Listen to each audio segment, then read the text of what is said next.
En 1962, Michel Siffre, un jeune spéléologue français, s'est lancé dans une expérience audacieuse. À 23 ans, il a passé 63 jours dans une grotte, isolé du monde extérieur, sans horloge ni lumière du jour. Son but était de comprendre comment les rythmes biologiques humains réagissent en l'absence de repères temporels. Cette expérience marqua le début d'une série d'études qui allait transformer notre compréhension du temps.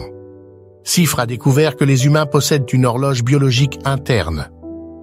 Il a démontré que notre cycle veille-sommeil n'est pas exactement de 24 heures, mais légèrement plus long. Son propre cycle s'étendait à 24 heures et 30 minutes. Certains participants à ces expériences avaient même des journées de 48 heures, alternant 36 heures d'activité et 12 heures de sommeil. Ces découvertes ont révélé la complexité de notre rythme biologique. L'isolement souterrain a également affecté la perception du temps de Siffre. Sans lumière ni repère, il croyait n'avoir passé qu'un mois sous terre, alors que 2 mois s'étaient écoulés. Sa perception psychologique du temps s'était comprimée, illustrant à quel point notre expérience du temps est subjective et influencée par notre environnement. En 1972, Siffre a poursuivi SCS Recherche en passant 6 mois dans une grotte au Texas. Il cherchait à comprendre pourquoi certaines personnes développaient des cycles de 48 heures.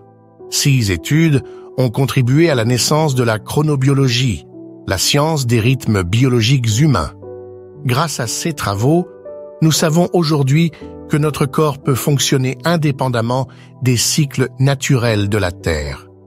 Michel Siffre a prouvé que dans l'obscurité totale, le temps devient une expérience subjective. 6 recherches ont ouvert la voie à de nouvelles compréhensions de notre horloge biologique. Pourtant, la question fondamentale demeure: qu'est-ce que le temps? Même après des décennies de recherche, ce mystère persiste. Siffre a laissé un héritage durable, nous incitant à explorer davantage les profondeurs de notre perception du temps.